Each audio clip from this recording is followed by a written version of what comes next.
नमस्कार, मैं हूँ आपका दोस्त विजय विद्रोही। आप मुझसे जुड़ चुके हैं, इसके लिए आप सबका तहे दिल से शुक्रिया। और अगले 8-10 मिनट मैं आपसे जुड़े रहने की कोशिश करूँगा। हमारे खास कार्यक्रम विजय फैक्टर में आप सबका स्वागत है।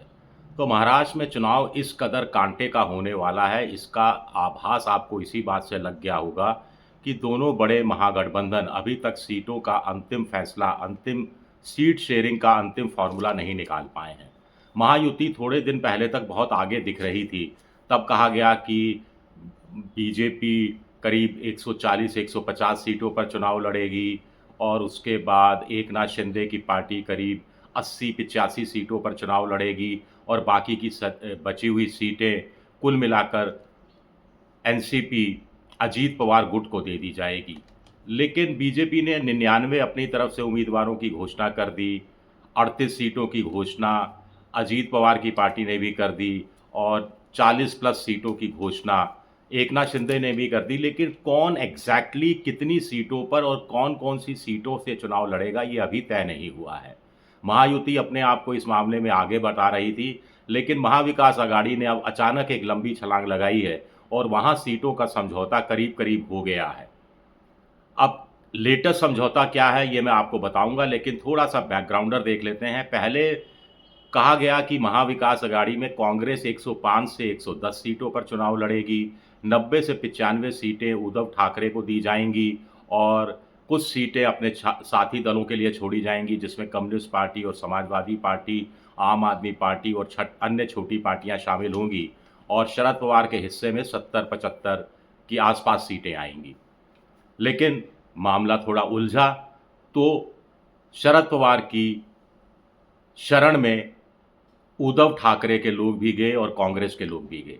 यहाँ आपको एक बहुत दिलचस्प बात बता दूँ, आपको कहीं और जानने को नहीं मिलेगी कि दोनों गठबंधनों में से 3 बड़ी पार्टियों में से 2 पार्टियाँ आपस में सीट के लिए झगड़ रही हैं, तीसरी पार्टी खामोश है। यानी महायुति की बात करें तो झगड़ा एकनाथ शिंदे और बीजेपी के बीच में हो रहा है। अजीत पवार करीब-करीब खामोश हैं, जितनी मिल जाए, जो दे उसका भी भला, जो ना दे उसका भी भला वाली स्थिति है। इसी तरह महाविकास अघाड़ी में असली झगड़ा उद्धव ठाकरे और कांग्रेस के बीच में है और शरद पवार खामोश हैं कि जितनी सीटें मिल जाएँ, उनको मालूम है कि 70-75 से कम तो सीटें मिलनी नहीं है, लेकिन इसके ऊपर जितनी सीटें मिल जाएँ उतना बेहतर है। एक कैलकुलेशन में गड़बड़ बैठ गई, 85-85-85 का फॉर्मूला निकला, वो भी शरद पवार ने निकाला। शरद पवार ने कहा, भई क्या कर रहे हो?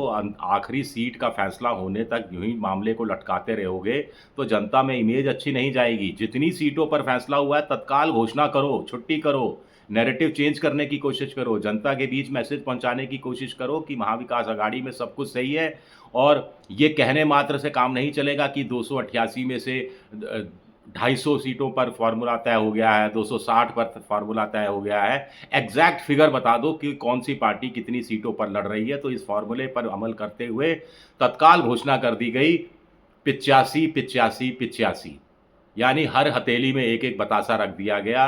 85 पर उद्धव ठाकरे, 85 पर कांग्रेस और 85 पर शरद पवार।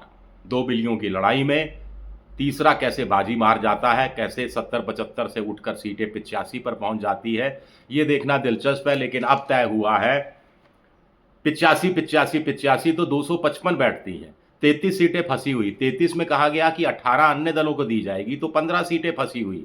अब इस पर एक अचानक से कांग्रेस के एक बड़े नेता ने ऑफ रिकॉर्ड टेलीविज़न चैनलों वालों को और अखबार वालों को बताया कि भई 105 से नीचे कम नहीं, 105 से कम बिल्कुल मंज़ूर नहीं।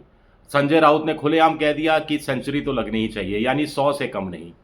अब अंतिम फ़ॉर्मूला ये निकला है जिसके अंदर उद्धव ठाकरे थोड़ा-सा झुके हैं, कांग्रेस भी थोड़ी-सी झुकी है। कांग्रेस 110, 115 की माँग कर रही थी, अब वो कहा जा रहा है कि 85 प्लस 15 यानी 15 वो फँसी हुई तमाम सीटें कांग्रेस के झोली में डाल दी जाएँगी। ये सीटें 85 प्लस 15 100 हो जाती हैं। तो 100 सीटों पर कांग्रेस है, उद्धव ठाकरे 90-95 सीटों पर चुनाव लड़ेंगे और बाकी की 80-85 बची हुई सीटें और उसके बाद जो कुछ और बची हुई सीटें वो अन्य दलों के बीच में और शरद पवार के पार्टी के बीच में बँट जाएँगी। पहले कहा जा रहा था कि ये 15 सीटें वो फँसी हुई सीटें हैं जिसमें हर कोई चुनाव लड़ना चाह रहा है। अब कहा जा रहा है कि दरअसल ये 15 सीटें वो सीटें हैं जिसमें कोई भी चुनाव नहीं लड़ना चाह रहा।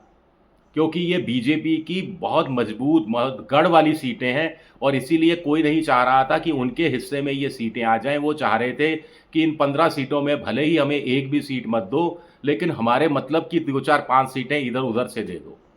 विदर्भ में करीब 12 सीटों का पेच फंसा हुआ था और 3-4 सीटों का मुंबई में पेच फंसा हुआ था, जो सुलझ गया है। और लेकिन जब तक अधिकृत रूप से कोई प्रेस कॉन्फ्रेंस नहीं होती, तब तक अंतिम रूप से, अधिकृत रूप से हमारी तरफ से भी कुछ कहना ठीक नहीं होगा।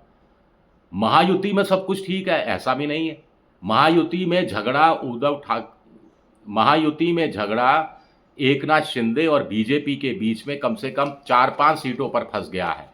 और जिस ढंग से संजय राउत धमकी दे रहे थे कि चलिए फिर फ्रेंडली फाइट हो जाएगी बाकी सीटों पर, यानी जहां समझौता नहीं हुआ वहां सारी पार्टियों के उम्मीदवार चुनाव मैदान में आ जाएंगे, इससे छवि बिगड़ती।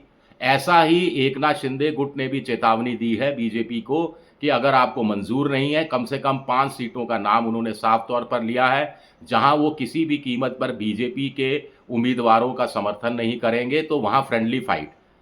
अमित शाह नहीं चाहते कि फ्रेंडली फाइट की सूरत आए, क्योंकि फ्रेंडली फाइट की सूरत आई तो इन 5 के अलावा अगल बगल की 8-10 सीटें और बिगड़ जाएंगी, यानी 12, 13, 14 सीटें बिगड़ सकती हैं और ये अफोर्ड नहीं कर सकते।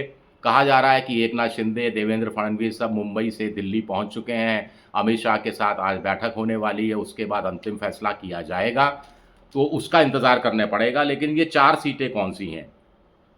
4 सीटें हैं कल्याण ईस्ट, ठाणे, नवी मुंबई और मुरबाद की।